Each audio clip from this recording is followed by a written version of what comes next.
And hello, welcome everybody to Days of the Wolf, coming at you live somewhere in a secret location in the Northwest. Today is Tuesday, 9/11, 2018.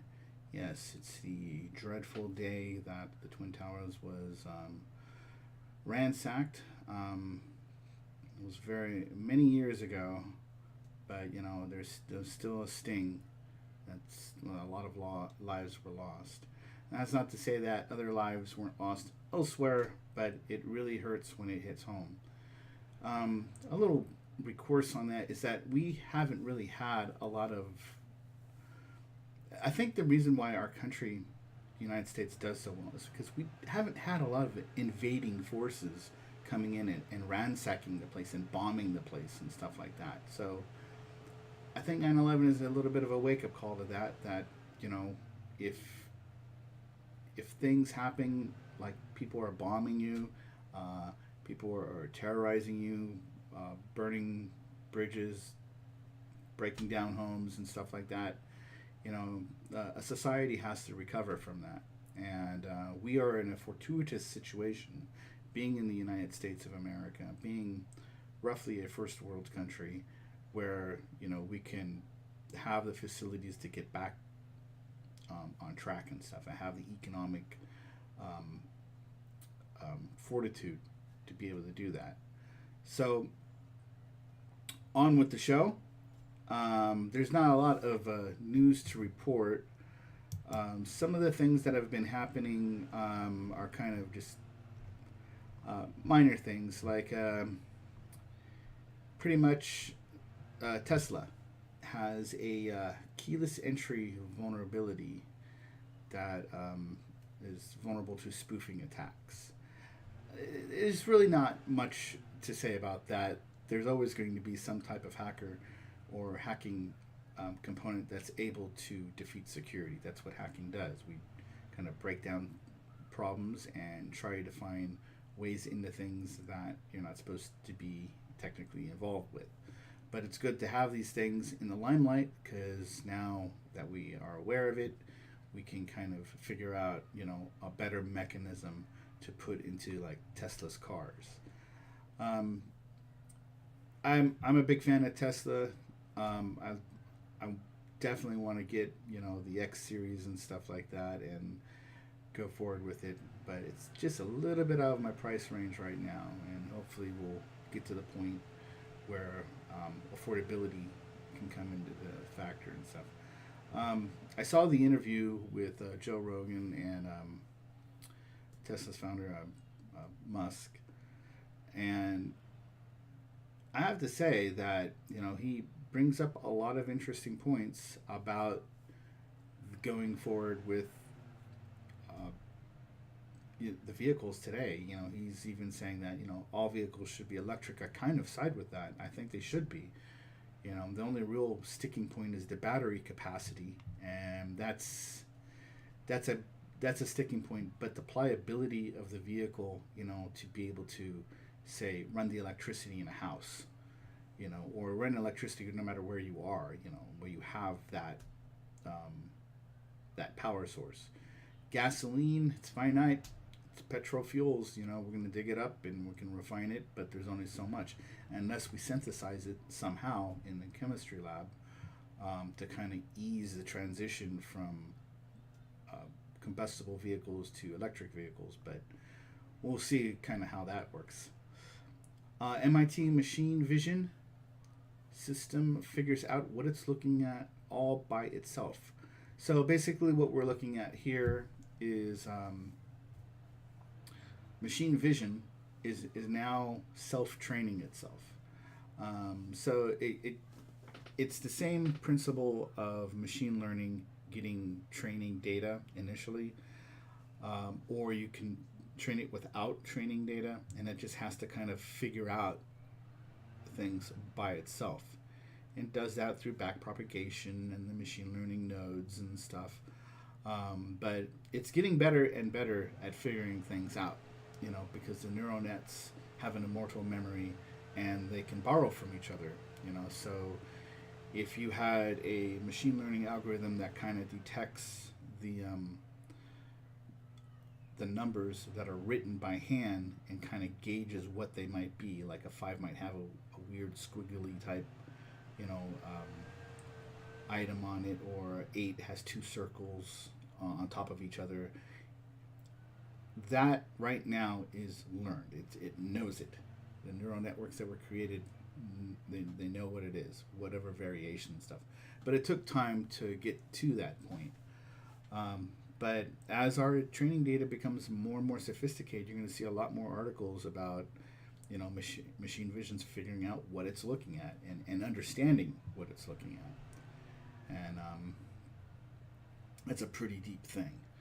Another thing happening today, cryptocurrency wipeout deepens to 640 billion as Ether lead declines.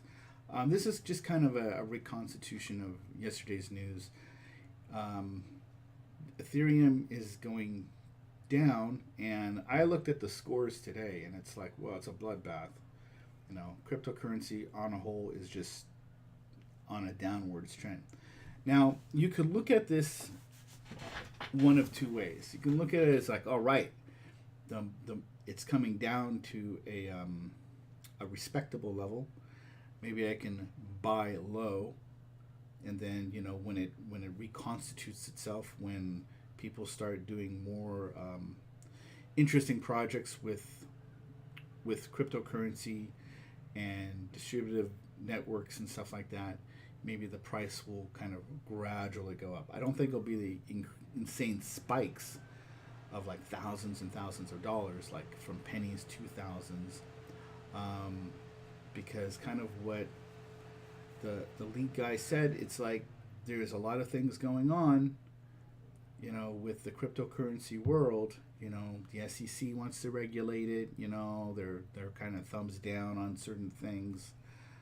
And that's really affecting the bottom line price of cryptocurrency. And it will always be affecting the bottom line price of cryptocurrency, because this is like the first time in the history of mankind where everybody can kind of mint their own currency. Governments absolutely hate that. The IRS certainly hates that. I mean, they're siding with Chainalysis and stuff to try to figure out who owns the wallet, but it's not an issue of who owns the wallet. It's an issue of who controls the wallet. And this is where we get back to the same old argument of your keys, your coins, not your keys, not your coins. So I still think that cryptocurrency is a great way to transfer wealth, to make it pretty much immune from being seized or held or a lien put on it or anything like that, because you can control a wallet.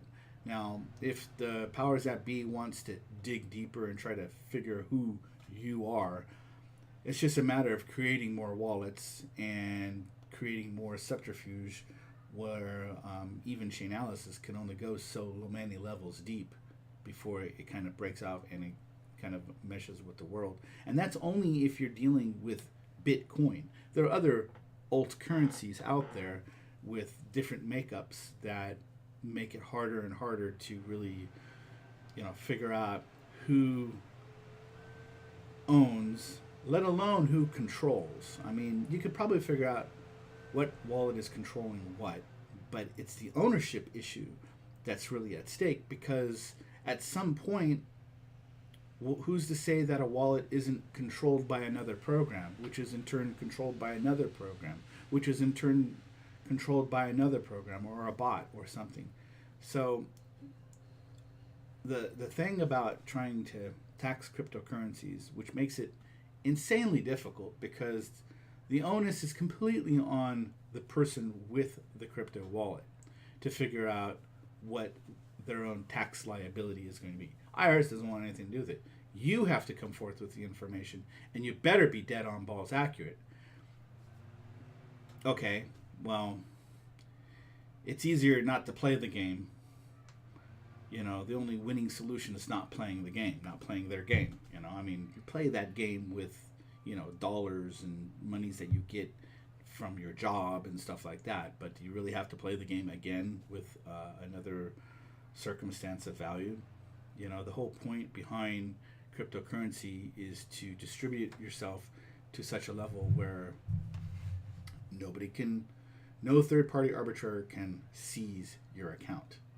Unless, of course, you have your private keys, which again, private keys, not your keys, not your coins, assessed to or put to like Coinbase or some other exchange.